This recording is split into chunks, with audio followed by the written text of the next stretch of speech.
Good evening, everyone. My name is Evan Chappell, and I'm not a pastor here, but I do get the privilege to preach from the Word from time to time. So if you're new here or you're watching online for the first time, I'd say please give us another chance next week. But as Pastor Mark said, we are currently in a series called Who is Jesus? And it is the most important question we have to answer in our lives. So last week, Pastor James walked us through the passage of Jesus feeding the 5,000. And the imagery that really stuck out to me that he used was this imagery of chewing gum, right? You chew gum if you want to curb your appetite for a bit, but at some point, you're going to have to eat food if you want to survive.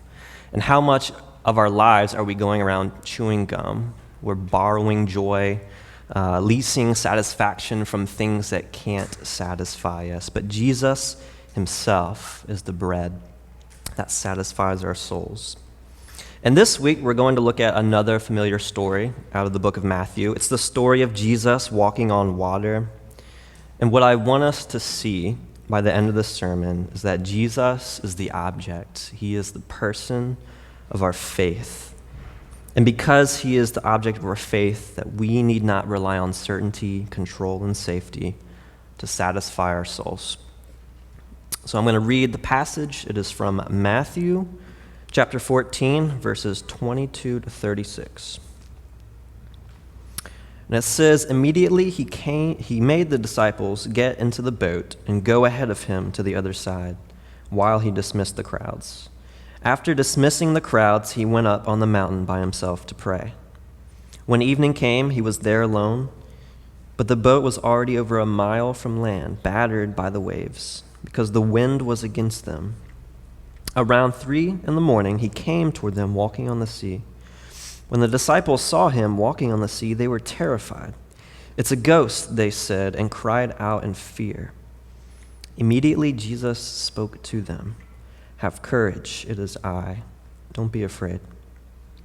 'Lord, if it's you,' Peter answered him, 'command me to come to you on the water.' 'Come,' he said. And climbing out of the boat, Peter started walking on the water and came toward Jesus. But when he saw the strength of the wind, he was afraid, and beginning to sink, he cried out, 'Lord, save me.' Immediately Jesus reached out his hand, caught hold of him, and said to him, 'You of little faith, why did you doubt?' When they got into the boat, the wind ceased. Then those in the boat worshipped him and said, 'Truly, you are the Son of God.'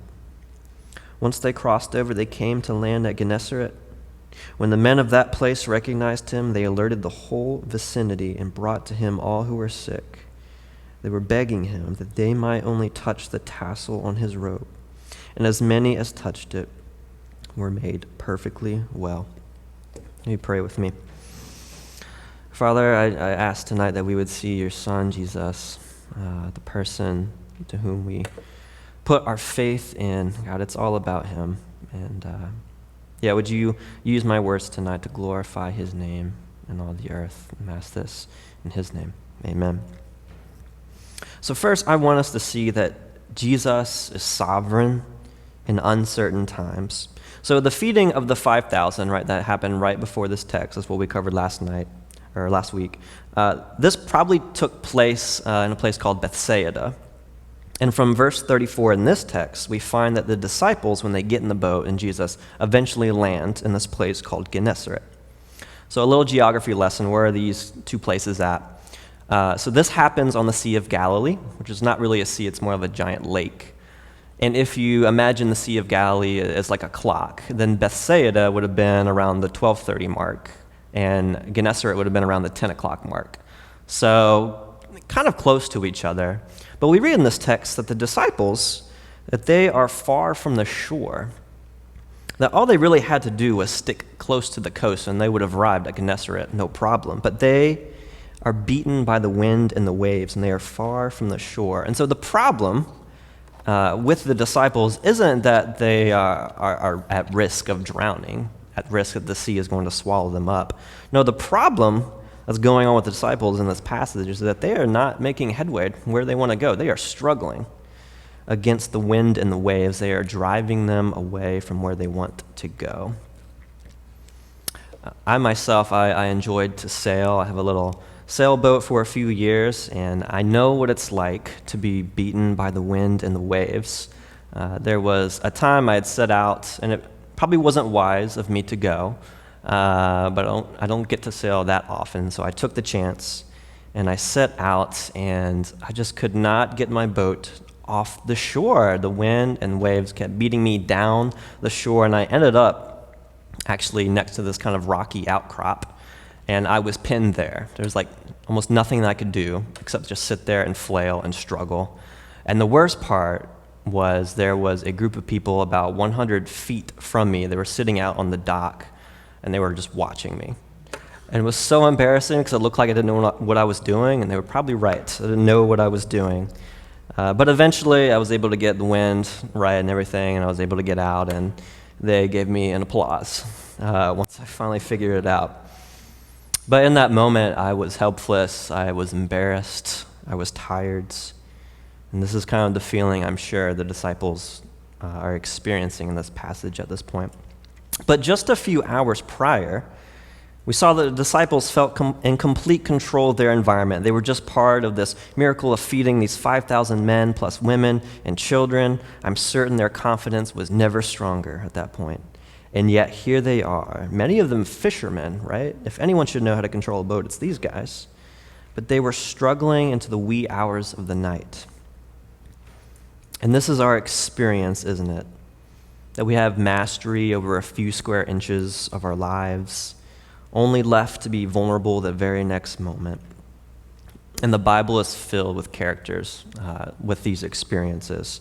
For example, in Ecclesiastes, I think it's chapter 2, we read of if you're good at like your job, your vocation, eventually you retire, eventually you'll die, and you have to leave all that work to somebody else. And you don't really have any control over what that person's going to do with the work you just left behind. They might make it better, they might improve on it, but they might actually undo everything that you worked hard to do in your life at your job. You really don't have control over that. And like the disciples, there are moments we feel that we have control over our little kingdoms, but it gives way to the seeming chaos of the world. And what we so often wish as our Savior in these times is to have certainty. It's to be able to peer into the future and know that everything is going to be okay. We want to skip over all the messy, painful, sanctifying experiences, and we just want to arrive on the other side. We just want to arrive on the other shore.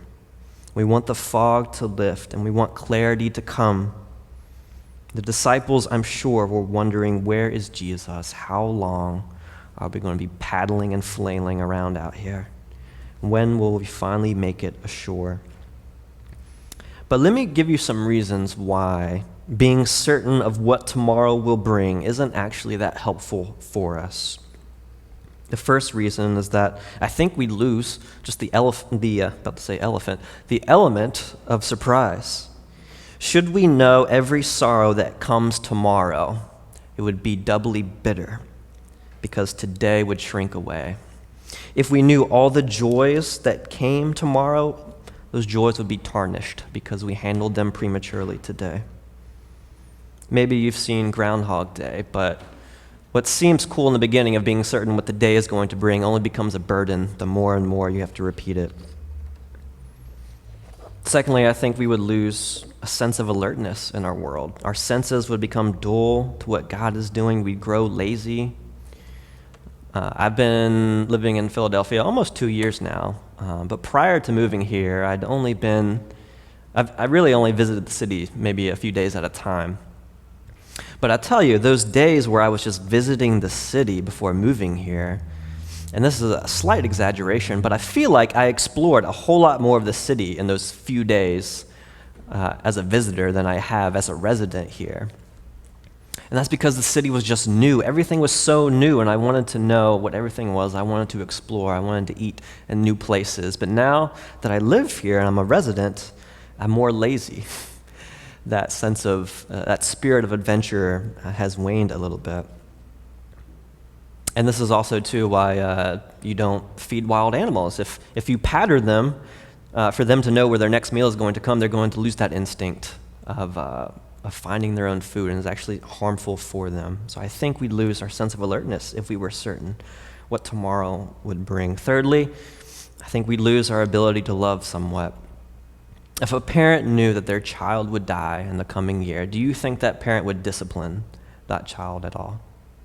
It doesn't matter, let him have his way, but the child would miss the discipline that he should carry into eternity. And lastly, I think we'd have a loss of trust in God. When you see a soldier in a foxhole receiving enemy fire, wouldn't he bend his knee, whether he believes in God or not? Wouldn't he bend his knee and pray to God, Lord, would you deliver me from this enemy fire? Would you allow me to make it through the night? But if he knew that he would make it through the night, do you think he would bend his knee to God? I don't think he would. And I'd love to know what's on the other side of things. I'd love to know what's going to happen on the other side of this coming week, but it's not what my soul most needs. But what is Jesus doing while all of this is going on? We read that he is on the mountain by himself and he is praying. He is interceding while the disciples are flailing around. This made me think of a passage, Romans 8, verses 38 and 39. Paul says, "For I am convinced that neither death nor life, nor angels, nor principalities, nor things present, nor things to come, nor powers, nor height, nor depth, nor any other created thing will be able to separate us from the love of God, which is in Christ Jesus our Lord." And I want us to focus on that little phrase, things present. Things present that are able to separate us from God. Do you know that there is about 1 million Earths that could fit into our sun? The sun is huge, right? But all you have to do, if you want to blot out the sun, all you've got to do is hold up a penny to the sun, and you can blot it out. That's all it takes. It's just a tiny penny to be able to blot out the sun from your vision. And sometimes I feel like the circumstances we're in, they feel like tiny pennies, and yet we can use them to blot out the love of God in our lives. God is huge. He's bigger than the sun, and yet all it takes sometimes is our little circumstances where we freak out, where we've lost our way, to blot out his love for us. And the things that were presently disturbing the disciples, they were struggling on the boat, felt they were separated from Jesus, but Jesus, all the while, he knew and he was praying. He was interceding right in the middle of it all. I want us to know that he is sovereign over us. A common misconception is that we feel like God is responsible for the good things in our life. He's responsible for the blessings, our wealth, our health. But he's not sovereign of our sufferings, our trials, our inability to make headway. But if we look back to Matthew chapter 8, this was part of Matthew chapter 8 was Jesus calming the storm. He was in the boat, just like this passage, asleep at the helm, but he calmed the storm with just a word. He's sovereign still. He was sovereign then, and he's sovereign still over the wind and waves that are beating the boat in this text. So point one, Jesus, he is sovereign in uncertain times. Point number two, Jesus, he's got many ways into the human heart. You've got to expect the disciples, they were looking for Jesus. Perhaps he would come in another boat. Perhaps they might see him on the shore. But to come walking on the water, this was an unsuspecting thoroughfare. They weren't expecting Jesus to do this. Psalm 77 verse 19 says, "Your path led through the sea, your way through the mighty waters, though your footprints were not seen." In Isaiah 43 verse 16, "I am the Lord who opened a way through the waters, making a dry path through the sea." That this is no less than God himself walking towards the boat. My friends, Jesus takes many ways and many paths into the heart of man. There is only one path, there's only one way to the Father, right? That is by grace through faith in Jesus Christ. There's only one path to him, and yet there are many paths that he uses to enter our hearts. And I know, even in this room and some who are watching right now, that there is a wide array of stories of how Jesus has come into your life, and even more stories of how he has sanctified, how he has shaped us into the image of himself. For some of us, it was through your parents. Your parents were faithful to take you to church, to teach you who Jesus was, to share the gospel with you. For some of us, it was through a medical condition. It nearly cost your life. It woke you up to things that really matter. For some of us, it was through a cult on your college campus. That's how you found out about Jesus, oddly enough. Some of us, it was through a tragic loss of a loved one. How bitter it was, but how sweet Jesus was to us through it all. Some of us, it was through a friend who prayed for us, who invited us to church, and we didn't want anything to do with it. Some of us, it was through a cup of water ice or a donut. It's part of the reason why you're here. There's a student, back when I was in Virginia doing campus ministry, a student named Jerry. He was a Chinese. He was freshman. It was the first week of college. We were having our, all the club activity fairs, and so we're meeting a bunch of students, and Jerry comes up to us, and he tells me a story. There's this game originated in China called Go. Maybe you've played it. But scientists created this artificial intelligence called AlphaGo that was able to defeat the world champion at Go. It was the first time this had ever happened. Everyone freaked out. And Jerry was telling us this, and he's like, if there's something smarter than mankind, if this computer could defeat the world champion at Go, is there something else out there? Is there something more intelligent than us as well? Is there a higher power? Can you tell me what you know? I was like, yeah, I can tell you what we know for sure. Come on in. And he came to our meetings, he heard the gospel, he gave his life to Christ that year, and God even used this board game. He used Go for Jerry, in Jerry's life, to bring him to himself. And Jesus is present with us even in all of these strange pathways that he takes into our hearts.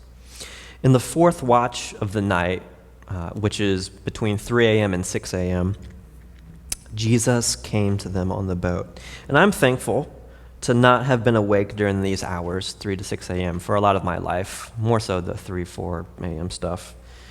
But if you are awake during these hours, and especially if you haven't had sleep preceding this, you are delirious. You usually probably don't have your wits to you.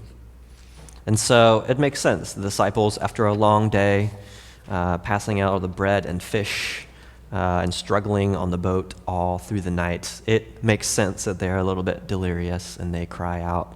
It's a ghost when they see Jesus come to them. But Jesus, in response, says, "Take heart, it is I. Don't be afraid." Jesus doesn't give his name here. He doesn't say, "It's me, Jesus." He says, it is I. So the only way the disciples can be sure it's Jesus, it's by listening to his voice. It's like a sheep knowing its shepherd's voice. A sense of relief falls over the disciples. And this is precisely the same language used when God reveals himself as the I am to Moses. God is the self-existent one. No one has first paid him that he should pay him back. And Jesus says, that's me. I'm here. The same God who parted the Red Sea to allow Moses and Israel to walk safely through to escape Egypt is the same God who is now walking towards the boat. And think about how Jesus might be walking on the waves. Is he precariously walking on the crests of the waves as they go? I don't know. The text doesn't say, but I feel like the water is probably submitting to his every step, just like it did in the Red Sea. And Jesus has many ways into the human heart. Thirdly, Jesus is the strength and peace in us. Upon hearing Jesus, Peter cries out, "Lord, if it's you, command me to come to you on the water." Peter cries, "Lord." He knows that it's Jesus. Seeing Jesus walk on the water, Peter wants to be invited to the same. So maybe a better way of reading this would be Peter saying, "Since it's you, command me to come to you." It's Peter and Peter alone who gets out of the boat. And we know Peter's personality. He's headstrong. He's stubborn. It's not surprising that it's him who gets out of the boat and no one else. Now, there are some people who have a reckless abandonment to life, and they don't exercise a lot of practical wisdom in their life. But they're also the same people who have the craziest, wildest stories. And that's kind of who Peter is. So Peter walks to Jesus. The distance we're not told. Don't know if it's 50 feet, 100 feet. But at some point, Peter shifts his gaze away from Jesus. He shifts it to the wind-beaten waves, and he begins to sink. And he cries out, "Lord, save me." Here, Peter does exactly the opposite of what Jesus had asked a few verses prior. Jesus said, "Take heart, it is I, don't be afraid." In other words, he says, take heart, buck up, focus, look at me, it's me. Don't be afraid. And then what does Peter do? After a short spurt of obedience, he doesn't take heart. He loses focus. He looks away. He becomes afraid, and he began to sink. And this is a repeating lesson in the life of Peter. It's a repeating lesson for all of us sitting in this room and watching. Remember, Peter is walking on the Sea of Galilee. This is a body of water that he has fished many times. He knows the weather, he knows the currents, he knows the depths of the water, and yet he is struggling to stay afloat. So don't think that your mastery over your environment excludes you from the possibility of sinking. Remember, Peter has been faithfully following Jesus. Peter's a knucklehead, yes, but he's a loyal disciple nonetheless. Even still, he begins to sink. So don't think that because you've been following Jesus for a year, or if you've been following Jesus for 50 years, that he owes you a spiritual retirement from following him. Remember, Peter was walking on a permitted path. Jesus beckoned Peter to come to him. He wasn't doing anything he wasn't supposed to do. And yet, even on the path of obedience, there will be times when we begin to sink. But let's back up a second here. Here's a question. Who was responsible for Peter's walking on the water? It certainly wasn't Peter. Peter possessed no special ability to do that. He had never demonstrated this power before. No, it was Jesus. It was purely Jesus who was holding Peter up. So my next question is, who was responsible for Peter's sinking? His sinking might have been prompted by his shifty eyes, but if it's Jesus who held Peter up, then it's also Jesus who let him sink. Even when Jesus asked Peter, "Why did you doubt?" That verb doubt in the original language is used only twice in the New Testament, and it's not so much a theological uncertainty. It's not saying, "I don't know if Jesus is God." No, what that verb doubt means, it's double-mindedness. It's saying, "Jesus, I know you are God, and I know you are sovereign in this storm I'm going through, but at the same time, you profess that the storm itself is also sovereign over you." It is double-mindedness.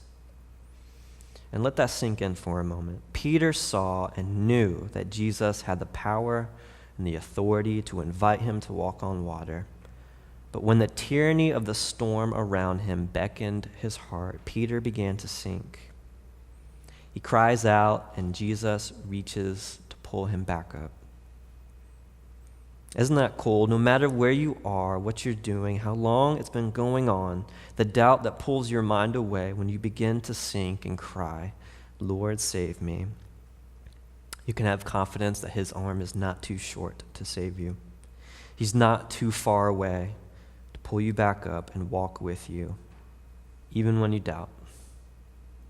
The point I'm trying to make here is that it's not the measure of your faith that's so important. We've already established that it wasn't even Peter who was responsible for walking on the water in the first place. It was Jesus. No, what matters is the object of your faith. You can have all the faith in the world, that you think a quarter inch of ice is going to hold your weight on a frozen lake. You can be convinced of that, but it will not hold your weight. On the other hand, you can panic and freak out and be anxious all you want over if 5 feet of frozen water on the lake is going to be able to hold your weight when you walk on it. I don't care how anxious you are, that ice is going to hold your weight. It's not about you. If your life were to be held up by the measure, by the amount of your faith, then I'd imagine perhaps our lives would be too weak, too small, too insignificant, too safe, too boring, and too tragic. Hebrews 12, verse 2 says, "Fixing our eyes on Jesus, the pioneer and perfecter of our faith." He's the pioneer. He's the first. He's the perfecter. He carries it out. Jesus is the beginning, the middle, and the fulfiller of our faith, not us. See, Peter and Jesus, they get back into the boat, and the text says they began to worship Jesus, saying, "Truly, you are the Son of God." Life storms have a way of revealing the realities of our hearts. Storms reveal who we really are. It's there we find out how faithless, worrisome, distrusting, selfish, and prideful we are. We are the disciple. Who are the disciples in the middle of the storm? They're tired, they're confused, they're beaten, they're panicked. And who are we in the middle of life storms? About the same. But who is Jesus in the middle of the storm? In Matthew 8, he was asleep. Wasn't that he was ignorant about what was going on, but he was at peace because he was in power, he was in control. And who is he in the middle of this text storm? He's walking all over it. He's literally treading it under his feet. That's who he is. He's the object of our faith. And in verses 34 to 36, when the men in Gennesaret recognized that it was Jesus who came upon the shore, they similarly begged him to reach out and save those who were sick, those who were sinking. Now you might be thinking, okay, I just got to trust Jesus more. I got to keep my eyes on him. I got to stop letting my worries get the best of me. Everything is going to work itself out. Faith over fear. But inevitably, we're going to fail. So how do I know? How do we know that Jesus will save me when we begin to sink? And what makes this story even better is that when Jesus plucks Peter out of the water, we have this foreshadowing to the cross, where Jesus is sinking right into death itself. He cries out, but there's no one to save him. There's no angel armies. There's no divine hand that comes from heaven to pluck him off the cross. Jesus swallows the cup of wrath from the Father. He exchanges places with us. He bore our sin. He died the death our sins deserved. But he rose victorious, alive from the grave, so that death could no longer swallow his people. Because Jesus experienced the ultimate sinking down into death itself, we can trust him in our times of sinking, knowing that in the words of Isaiah chapter 43, he says, "When you pass through the waters, I will be with you. And when you pass through the rivers, they will not sweep over you." And saints, when that happens, let us agree with the disciples. And those in the boat worshiped him, saying, "Truly, you are the Son of God." So how do we, by faith, live out the implications of this text this very week? Well, I'm sure we're all aware of what's on the horizon. This week, we all have hopes and fears of what might happen. But remember these three things. One is that certainty that our political candidate of choice will win is not what we need. Let the volatility of our day push you deeper into prayer, into communion with God in ways that you wouldn't do otherwise. And I think you'll find that as you do, that your will, it will start to align more with his. Remember, secondly, that Jesus has many ways into the human heart. And I'm willing to bet that the things that are going on in your lives and in your neighbors' lives right now are strange, they're heartbreaking, and they're unexpected. So think and pray, how can you introduce Jesus to those people through these unexpected thoroughfares? And look for how Jesus is already working in their lives through these strange thoroughfares into their hearts. And thirdly, remember that Jesus is the strength and the peace in us. Our faith is not blind. It is a person. It is Jesus. And when you are tempted to shift your eyes away to what is beating you down, remember that Jesus sank to death for you, so that any other sinking we experience in this life, it will not overtake you.